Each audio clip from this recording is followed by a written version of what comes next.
the story is concerned. Now,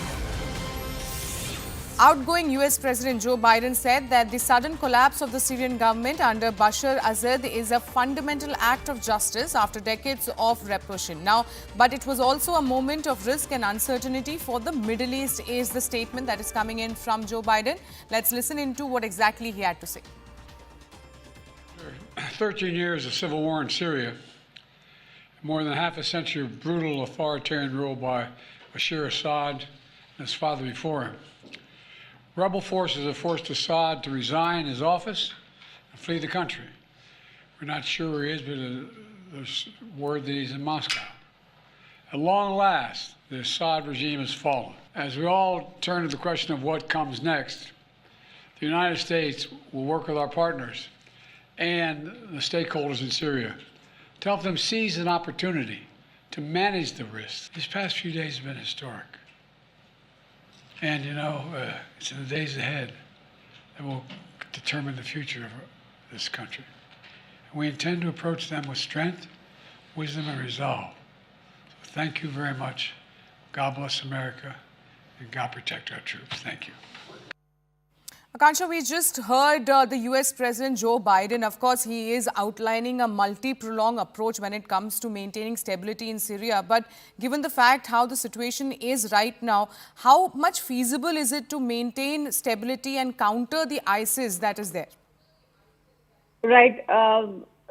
Sharon, he's saying that first they will be engaging with Syrian groups, and that I think is going to be a very crucial point to begin with. He's also talked about how they, including within the process that's led by the United Nations to establish the transition. And perhaps you can expect that if the United States strike, that sort of rapport is now needed with the rebel forces to explain to them what is expected out of them and how they should be going about it. They will, U.S. also ensure that they will help ensure stability in Eastern Syria, protecting the person against any threats. As you've also highlighted, is the biggest concern that they should not be merging with ISIS, because the HTS, as far as this is concerned, the entire origin of HTS begins with the al-Qaeda. It was only an ideological difference when they sort of, when Al-Qaeda decided to break away from ISIS, so did HTS, and they say it's an ideological difference and that they are different from the ISIS. How different will be during their regime? How different will they be when they start ruling the people of Syria? It proves to be any different, especially when we see how Taliban is operating. It made a lot of when goes to power again in Afghanistan.